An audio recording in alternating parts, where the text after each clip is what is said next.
Team Active, your one stop for cycling and fitness. It's Christmas time here in Michigan. What that means is that it's cold and it's snowy and the weather's miserable. But most of us, we want to stay warm while we're being active. We want to get outside, we want to run, we want to bike, and we don't want to freeze when we're doing it.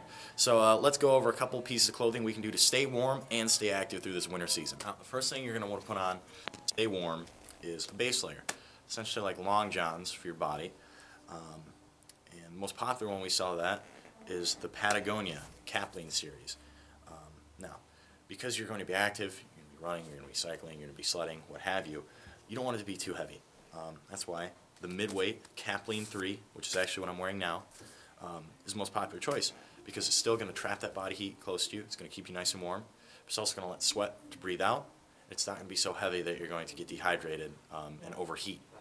Now, over the top of the base layer, you want either a standard cycling jersey or a lightweight long sleeve cycling jersey. And it's lightweight, it's just another layer to trap that heat. At the same time, it's very breathable. It's not going to over encumber you. Now next up is the jacket or the wind layer or the water shell, whatever you want to call it.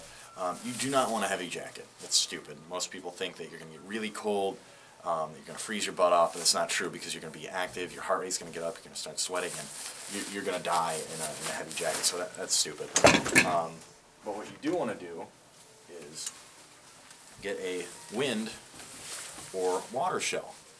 Now what this does is going to keep the wind from getting to you, which wind chill is a huge factor of what it means to be cold, and it's going to keep the wetness off you. So the fabric that's going to keep you warm isn't going to get wet and therefore cold and make you colder.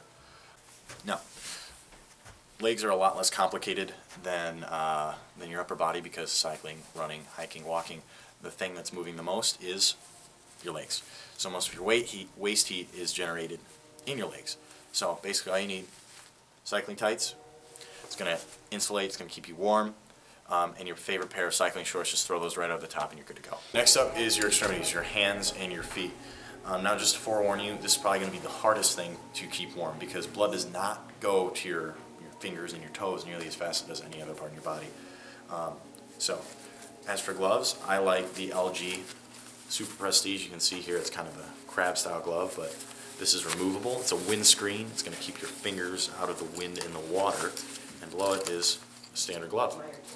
So it's really nice because it allows you to have both a standard glove and a cycling glove that allows you to use your brakes and your shifters while still being water and wind repellent. As for your feet, you're going to be able to put a cycling bootie, like this, over the top of your cycling shoe. Now the warmest one I've ever been able to find is a Bontrager RXL thermal cycling shoe cover.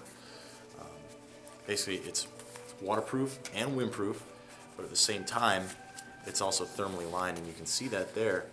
It's just like this fleece, and it's very warm, and it's going to keep your feet as toasty as they ever can be. Basically, just don't be intimidated by the cold weather or the snow or the rain, because you can still go out, you can still exercise, get some fitness in, and have a good time. So go out there and ride. Thanks for watching. And last but not least is keeping your head warm. Now this is more up to personal preference than it is anything else. I know people who are more than happy in freezing weather with an ear warmer.